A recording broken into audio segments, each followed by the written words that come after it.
Forging के पहली तिमाही के नंबर्स, थोड़ी सी सुस्ती यहाँ पर भी देखने को मिली है। वो नंबर्स आप प्लीज दिखा दीजिएगा, फिर आगे डिटेल में बात करेंगे कि किस पैमाने पर परफॉर्मेंस आया है। प्रॉफिट जस का तस 29 का 30 करोड़ पर आया, रेवेन्यू भी 382 करोड़ पर ही आया वर्सेस 370 करोड़, यानी कि सिर्फ 12 करोड़ का इंप्रूवमेंट देखने को मिला। आप एबिटा और मार्जिन्स देखेंगे तो ये भी फ्लैट रहे हैं, मार्जिन्स हल्के से 100 बेसिस पॉइंट बढ़ते हुए। कंपनी के चेयरमैन और मैनेजिंग डायरेक्टर विद्याशंकर कृष्णन हमारे साथ है। विद्याशंकर जी, गुड आफ्टरनून। क्या नॉर्मली Q1 थोड़ा सा सुस्त रहता है या फिर ये क्वार्टर थोड़ा सा एक्सेप्शन के तौर पर सुस्त है? This quarter was actually reasonable. CV market was slightly better than what we anticipated, so we were able to show some growth in the first quarter. Are you expecting the environment to get a little better? क्योंकि अगर आप कह रहे हैं अच्छी demand थी और ये नंबर्स हैं, I'm wondering how things would pan out if the demand slackens. That's the industry expectation. Q2 will be quite a dull period, and that Q3 and Q4 will probably compensate for Q1 and Q2. पर mister Krishnan, एक और चीज़ अभी I think आप, मैं अगर geopolitical tensions के बीच में जो एक्सपोर्ट मार्केट अभी भी नहीं अच्छा कर रहा है, जहां प्रोजेक्ट्स काफ़ी हद तक डेफर भी हो रहे थे, वहां पे आने वाले 2 क्वार्टर्स में आप स्थिति क्या देखते हैं? More than the geopolitical considerations, I think the economies of the West are generally, I shouldn't say West or East these days, the G7, G8 countries are headed for a sluggish time ahead. Considering so many macroeconomic factors, they've enjoyed a pretty strong period during which interest rates have been very high. So during this period of high interest rate, that is bound to have an impact on demand, and we expect that Q3, Q4 will be a dull period for exports. Q3, 4. Of course, we do have the geopolitical period for exports as well. Okay. मतलब but still in this dull phase, sir, in ये 2 quarters में आप margins की trajectory क्या देखते हैं? Yeah, we have taken a lot of measures to compress costs, and we are continuing to make those measures. We had earlier also indicated that our EBITDA margins will improve to around 20% by Q3, Q4 of this year. So we are on track for that, and I'm happy to say that this quarter we have taken EBITDA margins on a consolidated basis from 17.7% to about 19.1, 19.4%.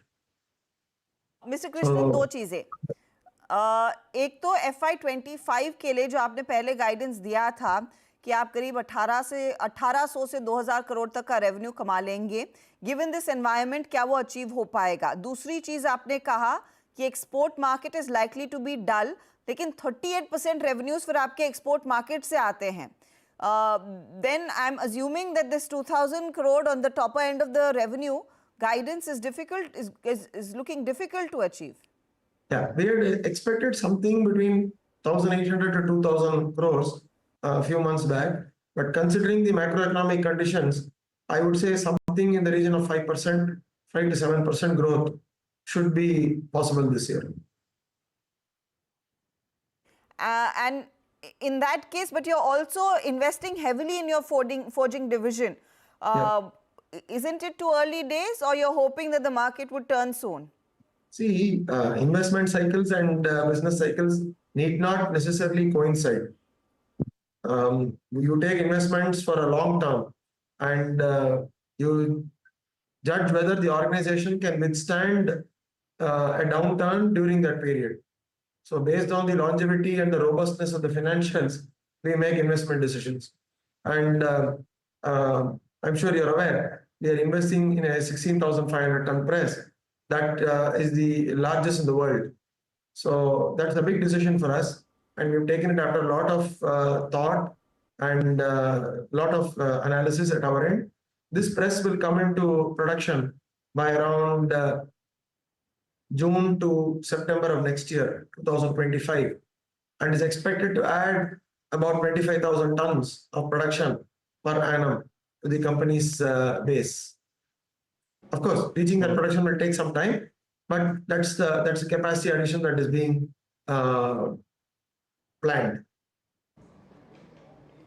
Okay अच्छा sir, अब आते हैं exactly आपके segments पे, या फिर वो segments जो आपके लिए सब्सटेंशियल रेवेन्यू लेके आते हैं. मतलब almost 80 to 81% of revenues comes from OEMs और लगभग रेस्ट आई थिंक 8% आपका पैसेंजर व्हीकल सेगमेंट से आता है. OEMs में अभी स्थिति क्या चल रही है, वहाँ से ऑर्डर का इन्फ्लो कैसा है? और एक और बात, that passenger vehicle segment on ground reality ये है कि कंपनियाँ बहुत डिस्काउंट ऑफर कर रही हैं और काफ़ी, अगर आप देखें, जो इन्वेंट्री खड़ी हो गई है, ये आपको थोड़ा सा परेशान कर रहा है क्या इस वक्त? Yes. See, any business goes through cycles, and so do our customers. But what happens is that we are also increasing our wallet share with customers across these sectors. So there are three main sectors that we play in. One is commercial vehicle, as you said, 81%, and about 8% in pass car, and close to 11% in tractors. So across these three tractors, I would say off-highway. So across these three segments, we see a lot of new product development at MM's Holdings, and that is the growth driver in the months and weeks to come.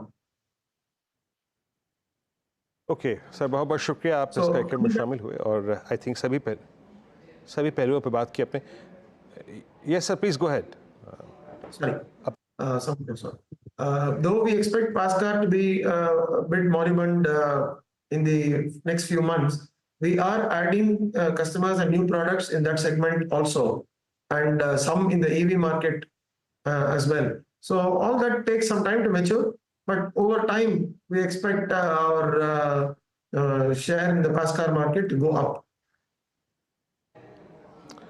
Okay sir, बहुत बहुत शुक्रिया आप इस कार्यक्रम में शामिल हुए और आई थिंक जो प्रेजेंट क्वार्टर है उसके नंबर्स पे और आने वाले क्वार्टर्स को लेकर अपनी टिप्पणी की आपने. बहुत बहुत शुक्रिया इस कार्यक्रम में शामिल होने के लिए, and best of luck for coming out.